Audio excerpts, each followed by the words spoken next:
Hi guys and welcome. This is Jen Gata Siciliano, artist, memoir writer, bipolar psychiatric survivor, and your host of Not As Crazy As You Think podcast, the place that offers an alternative perspective on mental illness, highlighting creativity, non-conventional healing, and breaking on through to the other side. If you are ready for a new narrative on the mental realm that celebrates crazy and cool without penalty, then Not As Crazy As You Think is for you. Hello, this is Jen Gata Siciliano, your host of Not As Crazy As You Think podcast. Thank you for joining us today. I'm very grateful that we have this special guest with us today. His name is Jeff Gironda, and he is coming from a really interesting viewpoint, which we need to embrace because this perspective is needed in this community to understand what really goes on the other side. He was a New York City police officer with 10 years of patrol in Midtown, detective specialist, and he became an instructor at the Police Academy for training recruits in an EDP workshop in concert with John Jay. So I'd like to just open up the floor to you, Jeff, and have you just tell us a little bit about this work that you did in this crisis prevention training, and what was this all about? I know that you have a lot of experience dealing with people who are emotionally disturbed. So can you just give us a little bit about your background and tell us how you came to do the work that you do? Cool, thank you, Jen. For most cops, police work is a calling. For me specifically, it was I like police. I like cops. So I got into training cops very early in my career. So that's how I ended up in the police academy. And as far as how I got into the whole thing with the mental health aspect, it comes from my life experience before being a cop and my life experience during. And when I was a younger man, my brother suffered from OCD. My mother had generalized anxiety disorder. I, for sure, have ADD. These are my kids, ADD on the spectrum.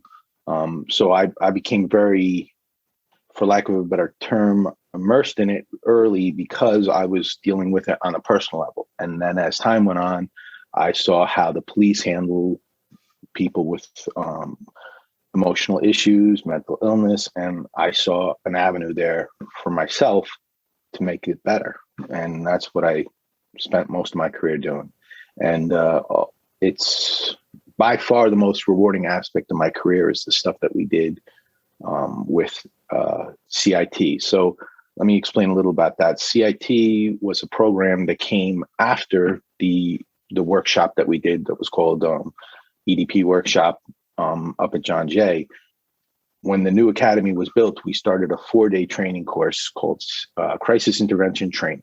And CIT program at the time was headed up by a man named Greg Sheehan, who was an inspector, and he's a brilliant man. And he was very pro the program, and he was very pro the work that we did. And we started working. We traveled all over the country.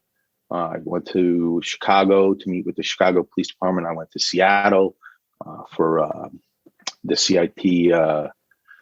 Every year, CIT has like a little meeting in a different city, Pittsburgh, Seattle. And it's all these cops from all over the country to discuss different methods to improve. And, CIT, the program itself, started to catch on nationwide. And that's when cities like Chicago and New York, who were out in front, were able to help some of the other cities and also exchange information. And we really got the CIT program in the NYPD up and running, and it was very good. And it's coming back. So what kinds of trainings did you have? I mean, what was the objectives of the course and who was involved? I understand that they were like clinicians and professional actors. Like, how did that work out? Well, see, the genesis of CIT is because the NYPD had such a broad spectrum of things that we have to handle. The mentally ill were not being treated in the way that made the most sense for the mentally ill or the police. Mm-hmm. So the goal of the program is to get help to the people that need help with the least amount of intrusion, right? So for us as police, the program starts off educationally. So all the first half of the program in the mornings, all we do is discuss the different types of mental illnesses that you are going to come across as a police officer. And then in the afternoons, we would use professional actors from New York City who were phenomenal actors. And you, with your acting background, you would have actually been a phenomenal actress in this program. Wow. Not just because, by the way, like 80% of our actors had some sort of issue that they either personally dealt with or someone within their family. So these were very pro this program type actors because they're real people. Yeah. And real people have mentally ill people in their families. Right. And so anyway, you would have been, like I said, these people were good at improv. They understood all of the symptoms that they were portraying, and they were able to flow off that. So if a cop took it in a different direction, they were able to stay on, in character and respond to it. And it was really good training, and the cops really appreciated it. And that's what we did in the afternoons. So the idea was, Jen, to make cops understand that emotionally disturbed people aren't perpetrators. They're not criminals. They're in need of help and they're in crisis. So managing your own emotions as a police officer in moments of crisis is way harder, in my opinion, and this is what I used to tell my recruits, than managing the emotions of the person in front of you. Because the person in front of you, that person's probably afraid. And if he's afraid or she's afraid, we can help and we can bring their emotions down. Our own emotions, we have to focus on that prior to getting there. And when we're there, through a continual reminder that, if somebody says something disrespectful, they don't mean it disrespectfully. They're doing it in a way that, again, fear is the big motivation. So the big thing for us, Jen, is to take the young cops, take the ego out of the way that they manage the mentally ill.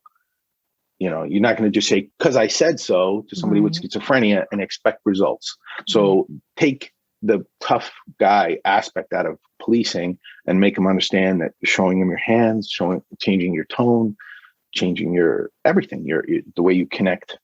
You send a lot of messages non-verbally, your eyes, your facial expressions, your hands. So these are all things that are going to be new to 21-year-old, 22, 24-year-old cops. So teaching them as recruits was important, and also bringing the in-service guys back. So the course that I taught was for in-service guys that had anywhere from 1 to 30 years of experience. Wow. And and they would come in for 4 days, and you'd be surprised. The people that really spoke highly about our course were the veteran cops, because they said stuff like, where was this when I was a rookie? Wow. Why did I have to find out the hard way that the difference between a violent EDP and a non-violent EDP is the cop that responds? Yeah. And I said, because that's when in cop training, all we dealt with for many, many years was law, police science, and social science, and trying to expand, because again, a huge segment of the population was being mistreated, and not because we wanted to mistreat them, because we didn't know. Right. So when we turned it around educationally and we really made some big changes in the NYPD, not only the cops, but the people, the communities that we served, they were very happy with the results. And I think New York City, I can only really speak for sure about New York City. New York City has really made some real ground in the way that we manage the emotionally disturbed. And we had a panel of emotionally disturbed people that would come on Monday, on day one, and they would speak in the afternoon. And again, somebody like yourself with your perspective to give cops that perspective of how hard it is to manage the symptoms while trying to live a normal life, while trying to raise your kid, while trying to tinker with your medicine and figure out when you're going to see your doctor, especially now because COVID is taxing our mental health professionals so hard, how complicated that can be for an individual. And when the cop walks in on that scene, he has to understand that there's a million things going on. And sometimes putting our perspective and our agenda in the background and dealing with that person's issues in the forefront is something that we have to train cops to do that. Yeah, sure. It's very foreign, because otherwise cops will want to do put our agenda first, and it actually makes sense. Yeah. Most of the time. Right. Right. Not with the emotionally disturbed. How does a police officer, say in your training, how does a police officer know the difference between an EDP and someone who's about to be violent on their, in a more an aggressive way? So the thing about the nonviolent and the violent emotionally disturbed person is that it's a floating title, right? You could have a very nonviolent emotionally disturbed person from, the outer perspectives. You'd look at him, maybe he was just pacing, kind of murmuring to himself. And you think, oh, okay, and you approach, and it turns out what he was murmuring to himself was, I'm going to kill this cop if he approaches. The rareness in that situation is why I will train cops to approach. Because in fact, most of the time, when I say most, I want to say somewhere around 97, 98, something 96% of the time, they're not going to attack us. But of course, we can't forget about our tactics. So we approach with caution, and we do it with, if it's tactically sound, but understanding that probably that person you're approaching wants no part in hurting you, just wants to be safe themselves or be heard themselves, is what I try to put in the cops' heads. Because remember, when I joined the force in 1995, as I was driving to these jobs, my partners would be putting on batting gloves, preparing for the physical aspect of that job and the tactical aspect. And I always thought that sent a message, not only to us, but to them, which is we're not going to be patient. We're not going to listen for very long. Eventually you're going to do our thing, whether you like it or not. And that's not a good way to approach that particular piece of police work. So we changed it. Right. Now, when did this come about in terms of, how the cops were trained and taught to approach differently? Because you say that these veterans were like, wow, I wish this was going on back in the day. Like, when did this change in approach occur? Well, myself included, when I came out of the police academy in March of 1986, I went in July of 85, June of 95, and I came out 9 months later. It was a 9-month police academy at the time. Now it's 6, which is insane anyway. But the training I had when I came out of the police academy was never share information with the person across from you. So don't tell the person why you're there. Don't tell, the more they know, the less power we have, meaning we have the surprise aspect. And I also didn't agree with that. And many people didn't agree with it because it just didn't work. Tactically, we had to put our hands on people too much. And it just didn't work. And you would see guys that in your precinct that kind of were good at it. And then other guys that didn't have the patience or the time for it. And these were guys that were a lot more hands-on. So as rookies, for my generation of cop, you either wanted to get better at it or you didn't. And that was something to me that didn't make sense. Like, if a third of my police force is doing things one way, another third is doing it another way, and then the other third varies, how are we going to have any sort of continuity? So when I got into a position where I could train cops, and I did a little training on the precinct level before I went to the academy as a training officer. And then I went to the academy. It just so happens I stumbled into the Edp Workshop Course, which was the one-day course that we were giving. This was in 2005. Okay. So 2005, around 2007, we started the Edp Workshop. And that was the beginning, what turned out to be crisis intervention training, which was the 4-day training. And that's for also the entire police force. Before that, EDP training was 1 day, and it was during your recruit school stay. So that was it. No refreshers, no nothing. Wow. So exactly. And it's very, I'm glad you're surprised by it, because I was as well. Yeah. And the truth is it's really the atom bomb of police jobs. It's so many things can go wrong, and it receives so little training. And the reason is because most cops at the time just didn't have the skill set. So even the cops in place in training positions didn't know what really schizophrenia was. Didn't know, these aren't psychologists, these aren't psychiatrists, these are blue collar guys. And we, as we became, the reason the police force is better across the country is education. Yeah. And so to answer your question, around 2007 is when we really started saying, we need to get better at this. And if you think about that, how long ago was that? It wasn't that long ago. No, it wasn't long ago at all. And that makes, it makes a great case for understanding how, everyone talks about systemic problems in not just in say the police force, but all throughout, whether it be medicine or academia or systemic issues. So, but this is such an example of if there's proper training and education, that things can totally be different. And this, I mean, there's so many older cops out there that didn't get the training that today's cops are getting, the younger guys. So, there's that disparity. But I mean, you've done such an amazing job in pushing this forward. I mean, I'm really very impressed as to how important this was for you personally and as a professional. Many people, they put these things kind of as secondary, like, oh, well, this is just something that I have to do. But you took it on as a major, a driving force behind your career. And I think that it's incredible. Yeah, we were laughed at a lot in the beginning, Jen. Really? Oh, sure. You can remember, I came from my generation of police it's a paramilitary organization. We follow orders and that's what makes the world correct. And so when we have to question some of the things that we're doing, you get kind of labeled as a squeaky wheel, or in my case, I was always viewed as like a hippie,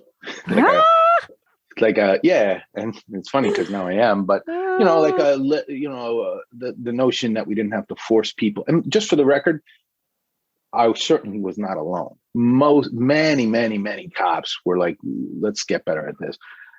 But there was a lot of resistance because it tends to be very huggy, feely, and cops aren't good at that aspect of their personalities across the board. Not just being emotionally equipped to do police work is very rare that you see it in young men and young women, because we don't spend any time teaching cops what it's going to be like and how big a bite out of your soul these images are going to take. And when you help people, that's the only thing that you have to combat some of the evil and awful that you see. Yeah. So if in your police career, you can kind of look back at the end and say, well, I did do a lot of this and hopefully some of this. And that's the only thing, because police work leaves that indelible mark on your psyche forever. But for my generation of cops, many of them resisted till the end, until they retired. And then some didn't. And some had very progressive thoughts. And now you're looking at a police force, probably more or less across the country, a very young police force, that there's not a lot of dinosaurs out there doing old-fashioned police work anymore. Now most people are approaching the mentally ill saying, we're here to help. So now is this, I know that you say that this is like, it became national, this whole framework. And now it's still going strong? Oh, yes. CIT is a well-accepted police training method now. Crisis intervention doesn't just deal with schizophrenia, bipolar disorder, and so on. It also deals with Joe the plumber getting out of his car with the wrench, looking to fight some guy who just cut him off. Because again, emotions becoming out of control can be just because we're human. Right. Other times it can be because of fear of something irrational, like, they're coming to take me away. Right. Yeah. So that's a lot of when we're dealing with somebody who has a paranoia about whether it be going back to a mental institution, which, as we know, can be horrible for people, going back into the system, just in general, getting back on the medicine that made them feel a certain way, because we do know that many of the medicines have really, really hard side effects to deal with. So, that's the other thing.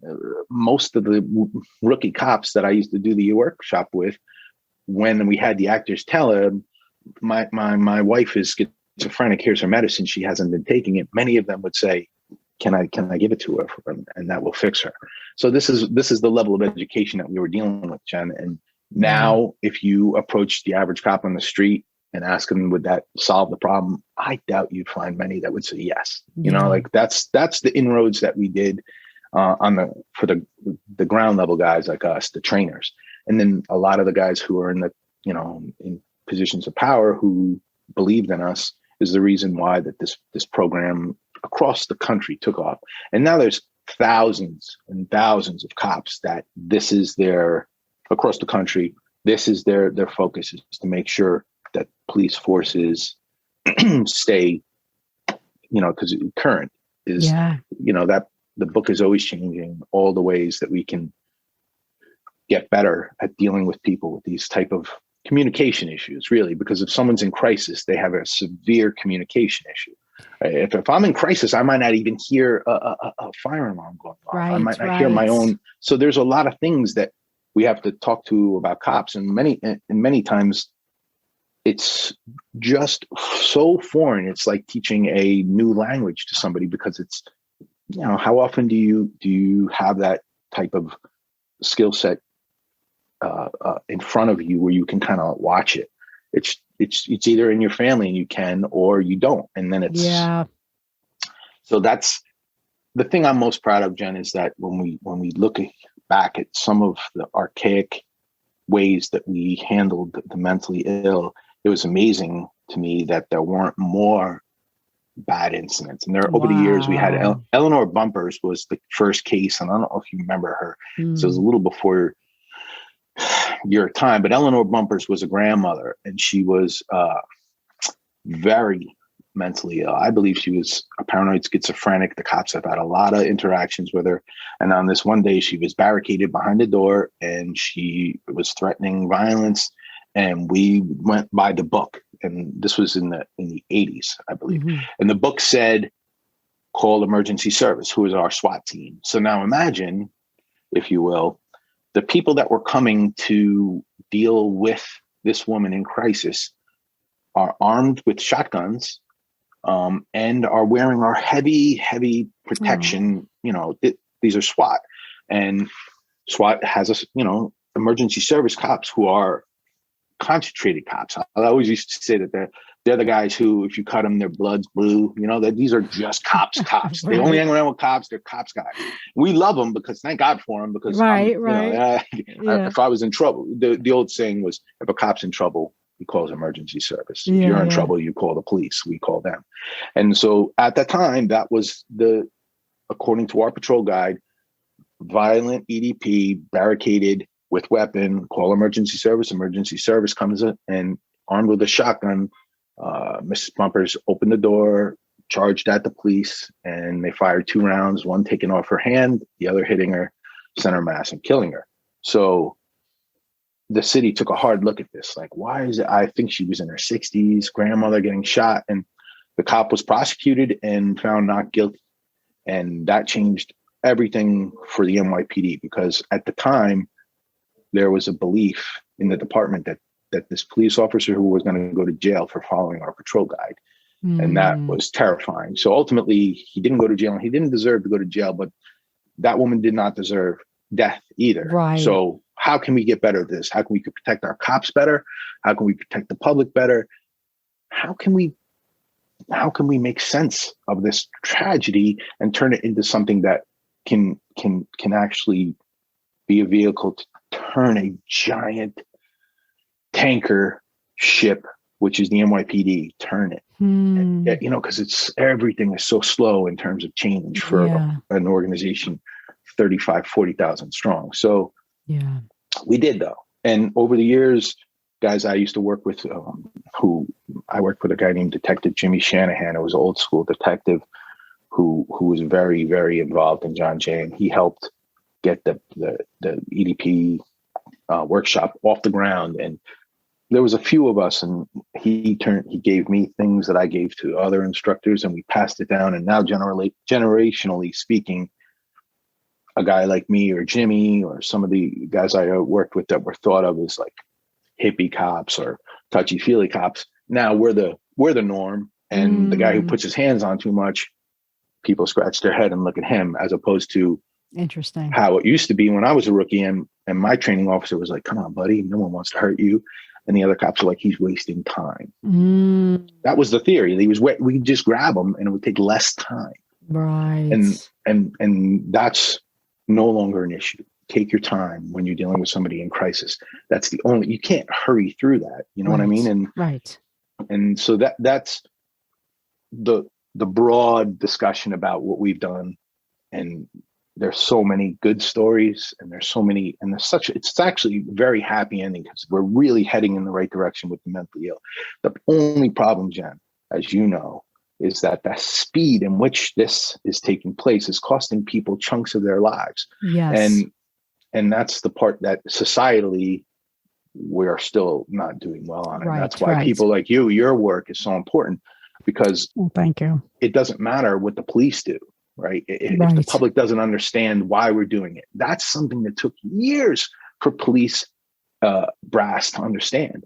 That it doesn't matter what the police do if the public doesn't understand it. That's called procedural justice. This is what we now practice with rookie cops, explaining to the families of the mentally ill that we're not taking your son, your daughter, your wife to jail.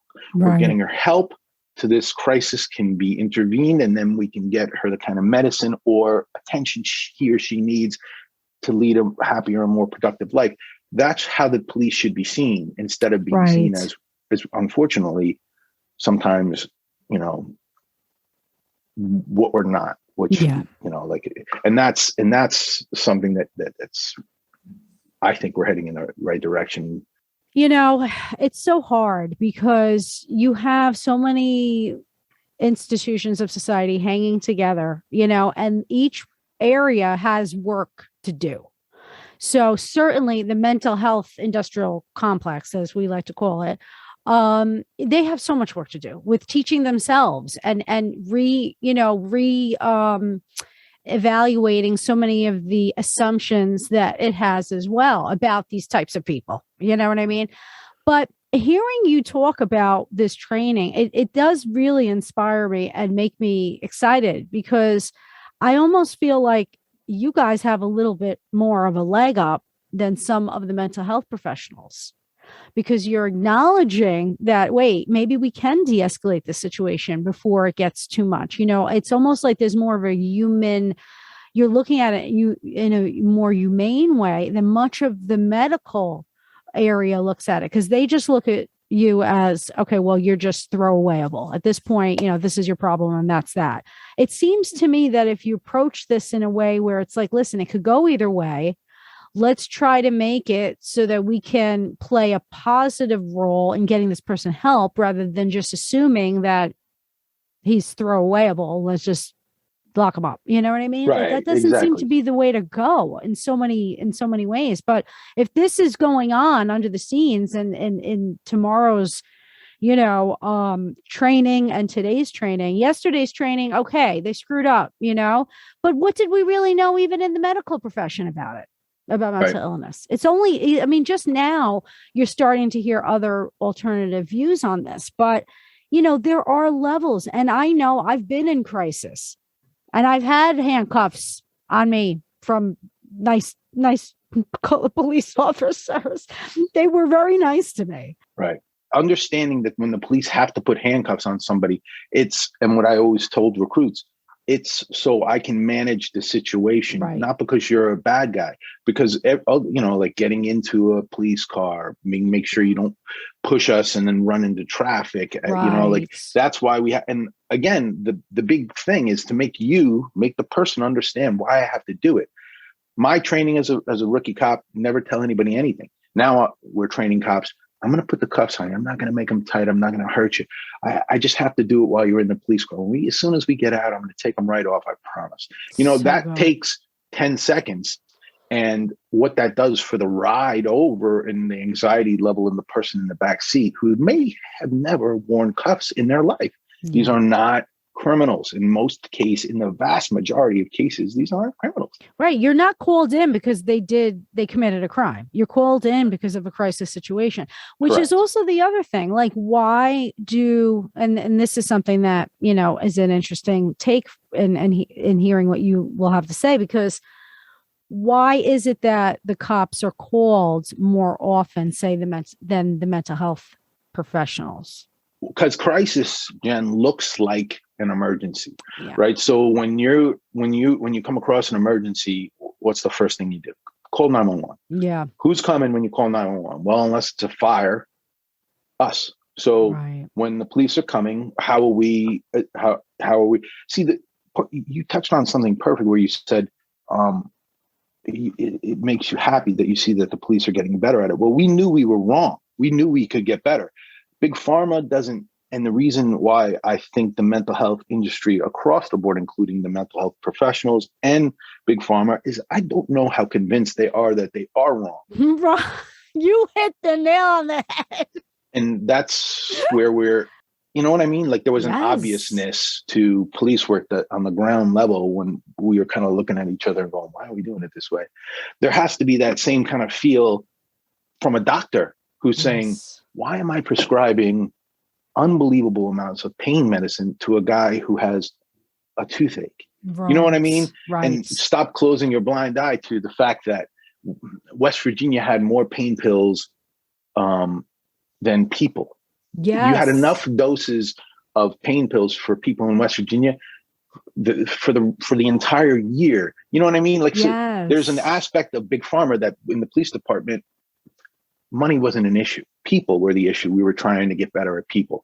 When you throw money into that equation, that slows the process of change down, because now we're talking about people's livelihood and how much, I mean, think about it. When we were kids, did you ever see an advertisement for something a doctor needs to prescribe? Why am I being told what type of mental health pills there are for me in a way that seems to be selling me on these things? Like, I don't know if I need Zoloft or another SSRI, and now I'm watching a commercial, and this guy seems happy as hell. So maybe I'll try that one. Yes. Leave that to a mental health professional, and that's the problem. Also, that's only in America. I mean, they're not allowed to do direct-to-consumer advertising. It's only here, and it shouldn't be that way. Like, it's damaging, because like you're putting all of this information in the hands of people who are searching. Drugs might not be the answer, but they don't know any other way, because this is what we push in this country, Right. Well, again, that's the money-making process. But are there drugs that work in concert with mental illness, whether it be counseling or, if any sort of therapeutic settings? Are there drugs that work in concert with those very well to help manage the symptoms of whatever it is that you have? Of course there are. I'm a person that benefits from sertraline myself because of my anxiety issues. So but that's not the only thing I do to deal with my anxiety. Right. I also, I'm a firm cannabis supporter. I was a firm cannabis supporter when I was a police officer. I never made an arrest for weed once in my life. Really? I wasn't a big arrest guy. In fairness, I wasn't a big arrest guy to begin with, but I never ever would, because like to me it was just such a waste of our resources to take a cop off the street for something as stupid as weed. And I understood it. And well, we were raised with the Rockefeller laws, so we know where they came from. It was just so like outlandish. Right. Well, I mean those laws were meant to keep a segment of the population permanently in subclass. Right. And you saw how many years it took. And a lot of it's still to this day, as long as putting the mentally ill in prison is profitable, that's what we're going to do. Yeah. And that's what's with the privatizing of prison systems is terrible for mental health. Because if you look at the population of our prisons and you see how many of these people are mentally ill and shouldn't be in a prison, it's so overwhelming that it's hard to think of a solution. The type of solution it would take massive rethinking of things that we've already done, like these huge mental health hospitals where we were putting people in the past that eventually just became storage ground for these human beings to die. Yes. That was actually a good idea. It just didn't fund. So we didn't put enough money into it. And that's when they became unfortunate places where there was no care for these people. Like, the place on Staten Island, as a New Yorker, there was a Geraldo Rivera report that did a big. Yes, that was in Staten Island that Yes. he did that. Oh, okay, yeah, that was a big one. And for New Yorkers, we saw firsthand what was happening to our family members when we were putting them into. And this the hospital, for whatever reason, now is escaping me. But when we actually did close it down, that wasn't the solution to the problem, because there were people being horribly treated there. But where do you think they ended up? I'll tell you where. Times Square, because that's where they had the best chance of getting handouts. And if I'm going to self-medicate in the United States, I'm probably going to do it with hard drugs such as heroin and booze, both of which I can get in downtown Manhattan. Right. So this is what we did to our mentally ill when Ronald Reagan closed down all of the mental health hospitals in the 80s, because they were, in fact, they turned into a bad thing. Now we were just housing the mentally ill against their will in many cases. And a lot of these people weren't severely mentally ill. They were just problematic to their family. You know what I mean? Or something along those lines. Yeah, it's such a range, because you bring up such a good point, because people in the prescribed hardware community always point to that time too, in the 80s, when they started shutting them all down, because that's when they're like, oh, well, now we have big pharma, so everybody could just take pills and stay out of the system, which it sounded seemed so okay, great, didn't it? right? It sounded good, but then it became like everyone was so over medicated, and then they were put on disability. So they weren't able to work or do anything anyway. So it was like, and then they were on those things for life. So at least I know that there was a place up here where I live, Harlem. It was called Harlem something hospital. It's no longer there, but it was closed in 93. And the same kind of thing, like it actually was like a cool place. Like they had a lot of people there, and they had like a bowling alley and a garden, like all these things, that they tried to have it so that when you did stay, you stayed, no one really seemed to leave. But there is a segment of the population that I guess is so set back or so affected by an extreme measure of these debilitating illnesses, that, and I don't like to say the word illness, but I'll say, like distress state, where they do need that extra, I guess, a place to live. You know what I mean? So that they don't have to worry about that, rather than just being shacked up in these jails. And it's, it's scary. I mean, you mentioned things that I don't think about on a daily, but even this idea that, yes, these things, if they are now becoming privatized, then it is a like such a fertile ground for more profit making, just putting people in jail.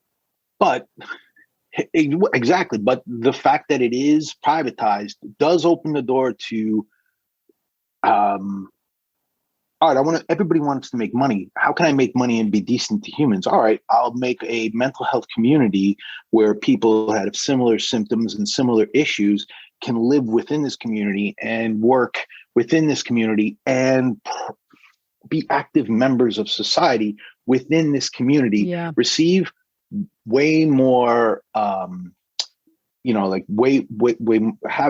access to way more mental health care. So you don't run into situations where now your prescription isn't doing what it's supposed to do.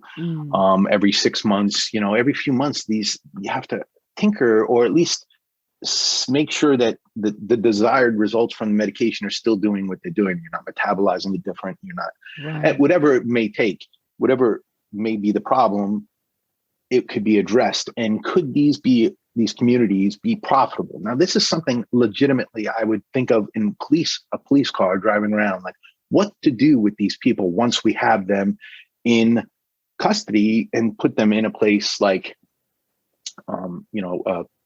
unfortunately, we would take them to a hospital like one of the big hospitals, and there's a mental health ward there, and then they get assessed, and then from there they're usually prescribed medicine and sent on their way. They're not going to fill the prescription. They don't have a place to live. This isn't a solution. Where are they going to go? And so when you're driving around as a police officer and you're seeing the same guy every couple of days, and you're putting him in an ambulance and taking him to Bellevue, and he's coming back, you're starting to see the futility of this system. Yeah. It doesn't take a rocket scientist to be like, what the hell are we doing? So this, for me, like I said, on the front, like when you're in contact with people in crisis, people, all different forms of mental issues, you start to think, how can I stop doing this over and over? And that's when you, like, certain problems you could fix with a sign. Don't blow your horn. You put a sign up. Don't blow the horn. $250 fine. No one's going to blow their horn. With the mentally ill, we're talking about hundreds of millions of billions of dollars to change the way that we solve problems for them. Yeah. And that's the part that societally we are nowhere near what I believe the police department is doing, which is getting better. Wow. Like and this is the part where you're way more, and I just know from your expertise, from listening to you, like, I don't know if any of these things are realistic, these thoughts in my head about how to, I don't know. I don't have a business plan, but I do know that what our current system is, Jen, it's not doing these people any good. It's just not. Right. We're failing. We're, as a society, to a huge segment of our population. Everybody's so concerned about, when you think about it, we talk about social justice and things that need to change for the permanent subclasses in our country. They're 100% right, but how come no one ever talks about the mentally ill? We'll talk about the experience of being African in this country, the experience of being an immigrant from some of the, South American, and how tough it is for them. And it's correct, but no one talks about our own brothers and sisters here who aren't receiving the type of care. And it just seems like we as a culture have to stop being embarrassed and trying to sweep our mentally ill under the carpet and understand that it's way more common than we think. And it doesn't have to be as drastic as putting someone in a mental hospital and giving them lithium for the rest of their fucking lives. You know what I mean? It can be a smaller prescription. It could be no prescription. But it takes work and it takes money, and that's the things that we don't want to do. Right. But police forces are undermanned and do have to work against the clock.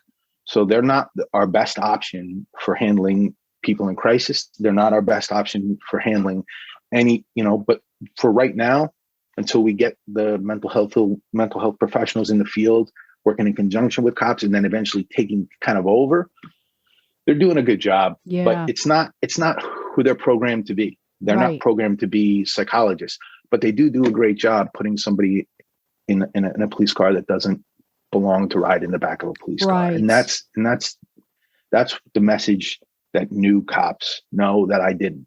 Yeah. I thought the mentally ill deserved to be in the back of my car. Right. When I was a rookie. These kids know they're not. They don't deserve it. That's great. Honestly, they're doing a lot more than other areas of the medical system. I hate to say it, but it's not. I don't think it's there on a lot of different fronts. And maybe, it's interesting to hear that, like, you're driving around the patrol car and you're thinking of these thoughts. Clearly, if we are to rebuild a new system for the future, like, we need to have voices from all of the areas of society that are dealing with this issue. And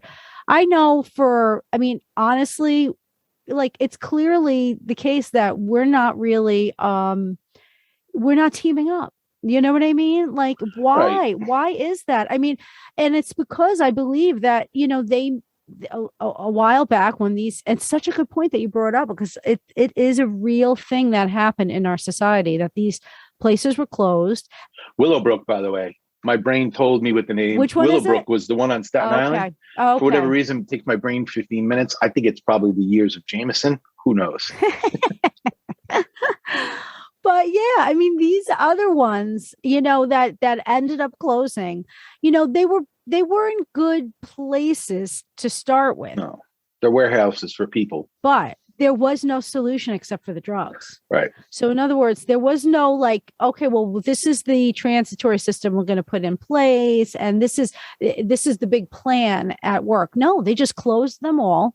And then somebody else on one of the podcasts talked about an old mental institution that was closed, and they were like, I wonder where all these people went. And then here you are saying, well, look at all the homeless in the city. I mean, like, where do these people go? 85, 88%, Jen, are considered mentally ill. Yeah. And in my personal experience working in Midtown for over a decade, I can tell you that in most cases, they were fairly severely mentally ill, because to get all the way down to the streets, nobody wants you, and you can't really manage your own life. Yeah. And that's not that common with mental illness. Right. And that's the thing. Like, these are people that are terrifically affected by whatever is going on. If it's schizophrenia, was very common for the homeless. They're terrifically affected by it. Not just hearing a voice or two or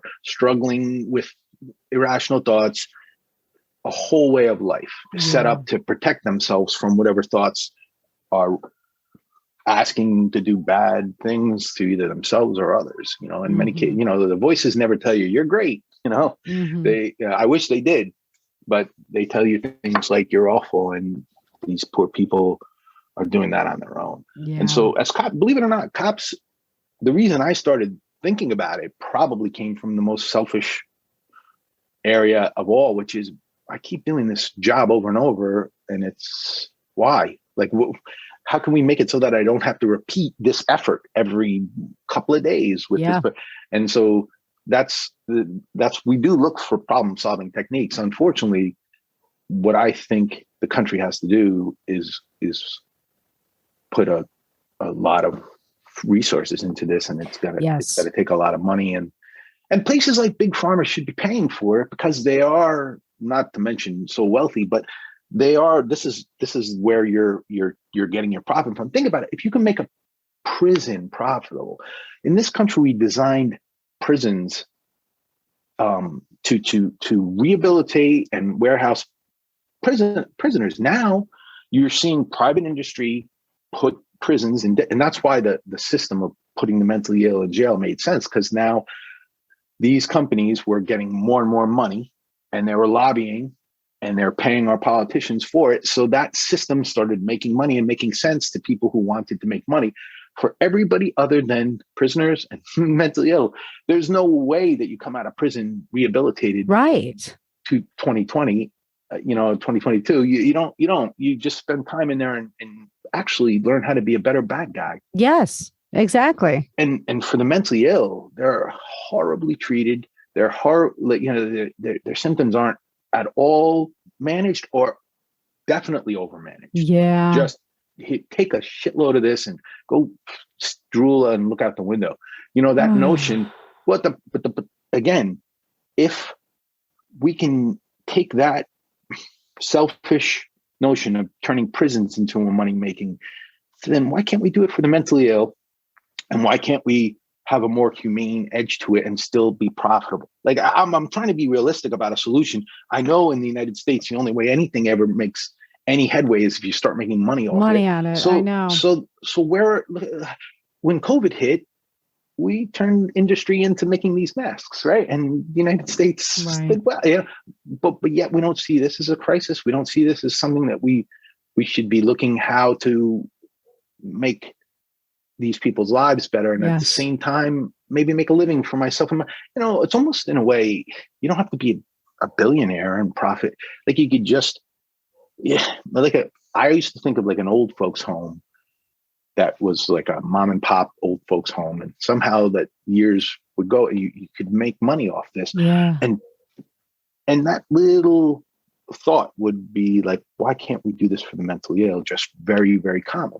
In my neighborhood where I live here in Mamaroneck, there's a drug rehab place. And so I drive past the house, beautiful house.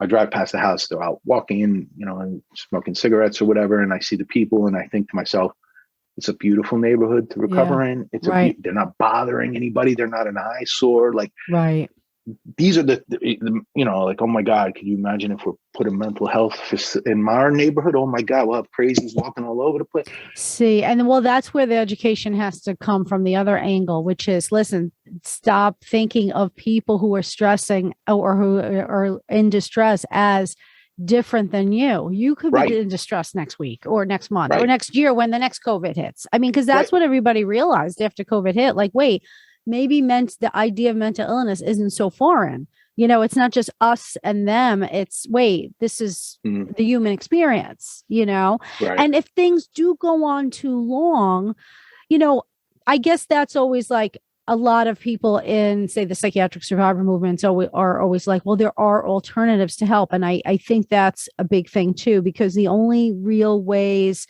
that change can occur is if we, I believe, step a little bit outside of the paradigm, which is big pharma knows how to do things. Because in the end, even though some of these medications can help, many harm. And in terms of long-term use, they don't show that there's long-term success. It's ridiculous, Jen. It's actually, first of all, why do we think that big pharma should be in charge? I know. All they are is a profit-making industry. Right. And we learned that through the pain pill epidemic. Right. They could care less. These people, it's hard for me to even imagine that they have a soul. Like, you had to know what you were doing. You had to know what you were doing. And there's no way you didn't. That being said, when you make the cost of these mental health medicines so high that you're really only saying that rich people can benefit from it. Or, because I'm telling you, even somebody who works a middle class type job like my own, if you didn't have the right kind of benefits to, paying $330 a month for a prescription, you just can't. Right. And so that's the other thing is that it shouldn't just be people that are well off that are receiving care for simple things. And we learned that big pharma, without government keeping an eye on them, will do the wrong thing by their people in a second. We learned that taking a look at the pain pill epidemic. Right. So at this point, I don't think I need to watch TV and see what kind of mental health medication I should be taking. Right. That shouldn't be what's going on, because now we're not talking about the actual people. Because first of all, if I am in need of mental health medication, am I looking at the TV and processing that in the right way? No. Right. The whole thing is flawed. Yeah. Right now, there's a few films coming out who are, giving voice to the prescribed harm movement. And so in panel discussions, what I'm seeing is that a lot of psychiatrists are almost on the defense. Like, well, all these people are coming into my office and they don't want therapy and they don't want anything except a prescription. And I feel bad for them too, because I'm thinking to myself, this is TV. What changed? TV and something else too, Jen, that it just occurred to me. I never thought to ask my doctor for something for my anxiety when I was 21. I never would have gone to my MD and said, I'm struggling with anxiety. I would have thought I would have to go to a psychologist or psychiatrist, right, for that. Right. But now you could go to your GP. Right. So, but it is actually, it's a better system, because odds are, like, I use myself as an example. I did not want to go see a psychiatrist because I did not want to think of myself that way. Right. Why didn't I want to think of myself that way? Simply put, because we are as vulnerable as our dirtiest secret. And in my head, my dirtiest secret is that my family suffers from mental illness. That being said, as an adult, all I talked about in my training was my son who's on the spectrum, my brother who has OCD, myself who struggled with it. And because years later, I realized it wasn't something that I should be ashamed of. But that notion that we have to keep this as quiet as possible is why I go to my doctor and say I'm struggling with anxiety and also my blood pressure medicine. I don't know if he's as qualified as a mental health professional. So maybe the guy who should be diagnosing me, maybe doesn't have to be a legit doctor, but maybe he has to be 3 years of school in psychiatric medicine specialty. You know, I don't, again, these are all just things in my head that I've seen how broken the system was from my own personal experience. So it's got to be much bigger than that. But all of these problems all tie into lack of education and fear. Because if your parents were proud of you when you were in crisis, did you know? If your parents were definitely not. Of course, if your parents loved you when you're in crisis, did you know? Yeah, right. If your parent, you know what I mean? When you're in crisis, all of these things are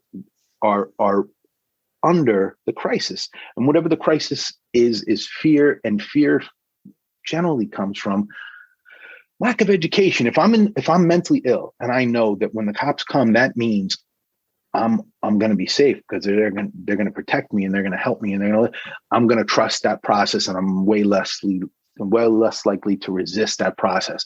That will happen as time goes on because experience, word of mouth will say, "Hey, the police help." Right. For years, that was an issue for us, and we've overcome that. I think as an institution in this country, people see a lot more the human aspect, especially after George Floyd, the human aspect of police officers, and that they make mistakes, and that they, for the most part, are very like salt of the earth. These are people that want to do good by people. Right. But unfortunately, that doesn't sell as many papers as the rogue cop who kneels on some poor soul's neck. But the police are our best bet to start this process, because generally speaking, police across the country want to help. Right. One of the things I want to bring back to what you were just saying, which was really like mind-blowing, and it's this idea that, you know, institutions, they take a long time to break down and rebuild. You know, they're almost like, you know, the brick and mortar of an idea. Right. So like the ideas were started way back when. Okay, well, these are the messed up people, whether they're criminals or mentally ill, or we got to keep them out of sight for all the rest of the normal community. You know, time has moved on, and now we're getting to the point where we are humanizing things. We are, you know, normalizing these crazy experiences that everyone has in the human condition. Yes, some more severe than others. But certainly things change over the course of time. If you do treat things and, you know, get care, and care can look different for everybody. It does look different for everybody. It's very individual. Right. And so if we start looking at these things differently, maybe these things can change. But it is going to take it's a long journey. Right. It's so nice to see that there are people who care about this on this level, because that's the only way it's going to move forward. I mean, you've affected so many people, you know, just by you having the heart in it. All these other people and generations past them are going to be affected. So I think that's what it really comes down to, having the few people who are willing to move forward and, you know, be the voice for so many people who can't be a voice for themselves. One thing, though, I want to mention before we wrap up is, you know, you mentioned to me that the number one cause of death for police officers is a result of PTSD. You know, I'm gonna verify that. I know that suicide for us in terms of untimely death is either one or two, and for whether it's directly correlated to PTSD, I imagine it is. Those kind of statistics are hard to come by post a suicide, but definitely it is a huge problem for law enforcement community. It's the number one cause of death for cops between the ages of 27 and like 42 for sure. But I know post their careers as well, suicide still plagues us. And the reason, I want to make this clear. It's a combination of many factors, but it's still irrational thoughts. It's still things that plague the people that we help as professionals in the field. It's the same kind of thing. And what I need cops to understand is it doesn't mean you're weak. Well, it doesn't mean you couldn't hack it. Nobody can hack it. Nothing gets in the way of good police force, like unoriginal macho energy. It's been done and said a million times. Changing who was the cool cop in the precinct, the smart cop or the cop with the biceps.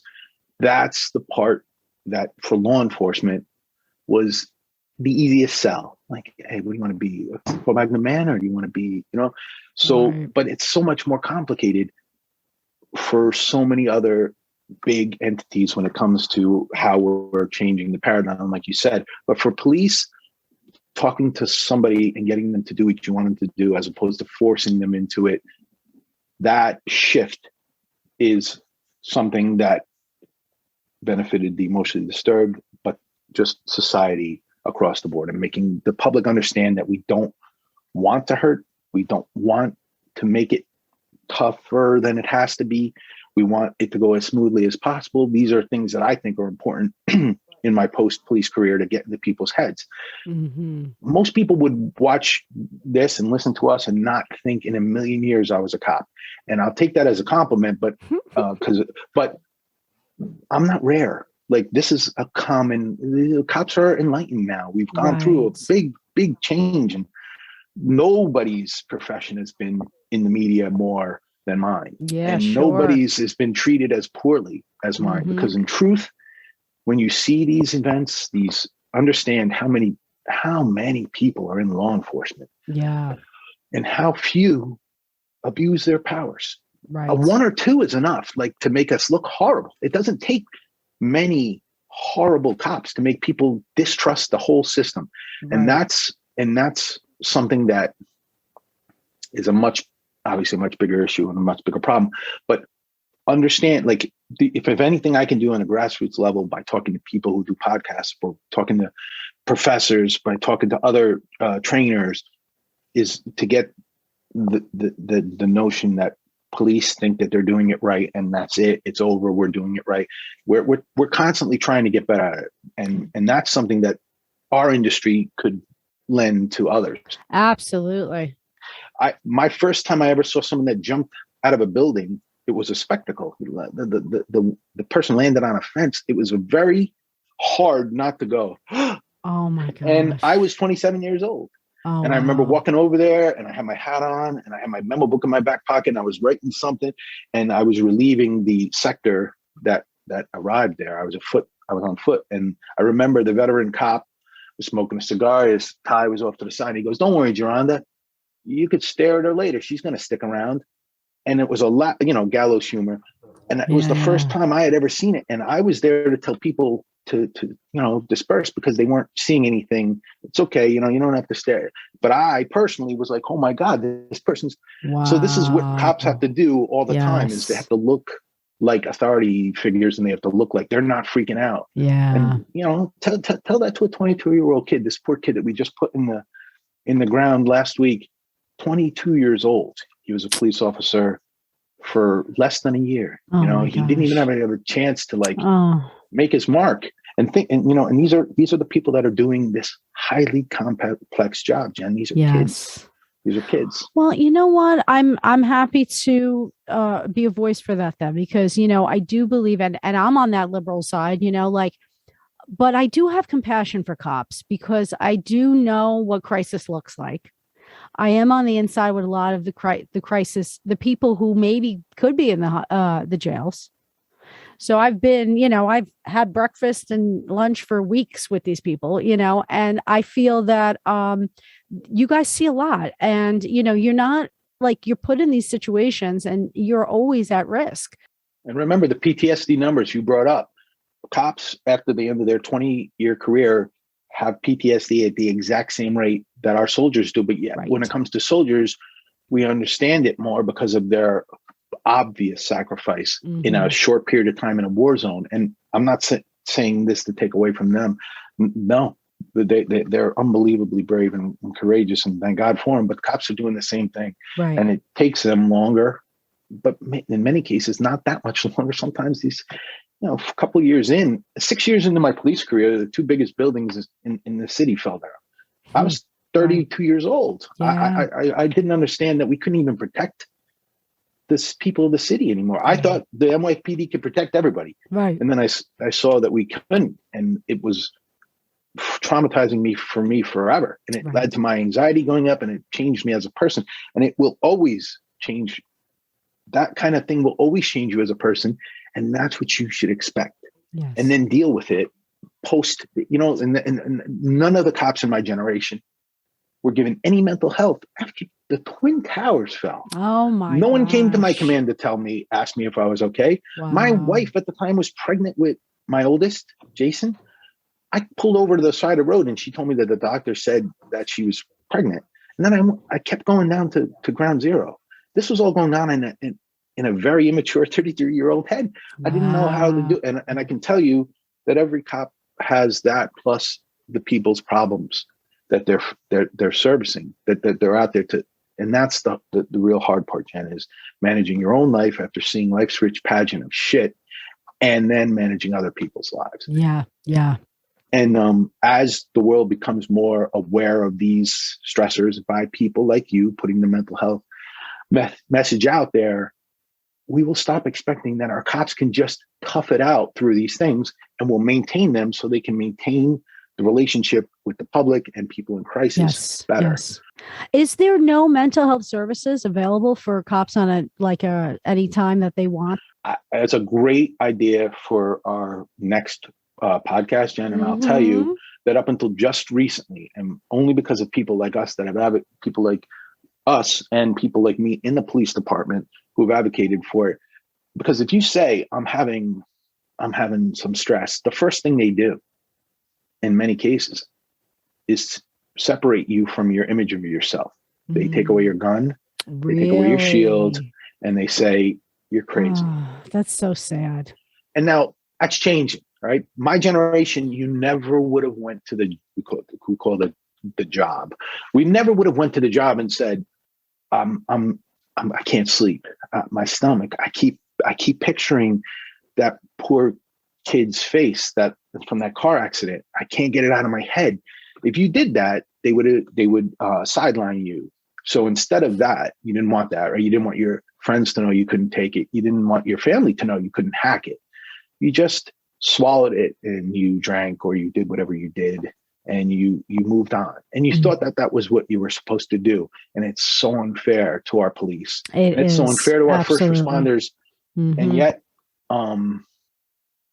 that goes in concert with the way my mother didn't want to tell anybody in our family that Kevin was in the hospital, my brother, when he was sidelined with OCD, because she was embarrassed of it. Yes. And if we can, and for me, the biggest part was the stigma attached for his cops, but that's a great topic for, like the mental health of the police. Yes. is in crisis. We are, especially now, these guys they don't even have, like, in many instances, the public is still convinced that we're similar to that guy that kneeled on that poor soul's neck. And we need the public support. We need to feel like we're the good guys. We need you to know that we're there for you. Right. And if you don't trust us, everything breaks down. And it also affects the way we feel about ourselves, and that we take home with us. Yeah. And this is not a system that can stay in place for very long. Right. As a cop in uniform, I liked when I opened the door for an old lady, and she was like, "Thank you, officer." I truly liked that.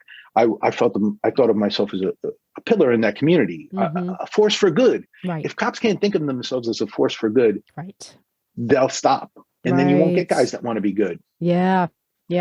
And so this is a bigger problem for the police. Our own mental health, is a huge problem.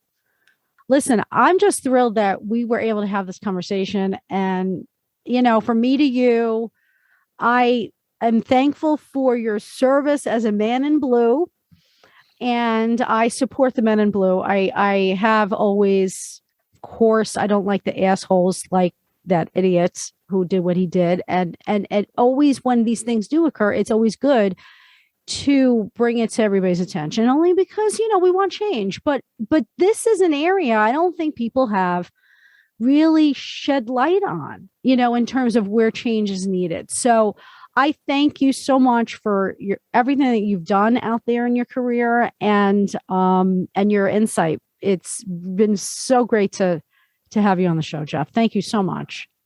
Thanks, Jen. Yeah, and for me and people like me, keep doing what you're doing because it means a lot. And again, I know it doesn't feel like it maybe all the time, but these grassroots movements that we're doing, this is what's going to make all the difference in the future. I'd like to think people like yourself. I think so too. Well, thank you. Thanks for having me, Jen. Thank you. Thanks for listening to Not As Crazy As You Think, and don't forget to subscribe to my YouTube channel. And remember, mental health is attainable for anyone, especially those labeled with mental illness. Until next time, peace out.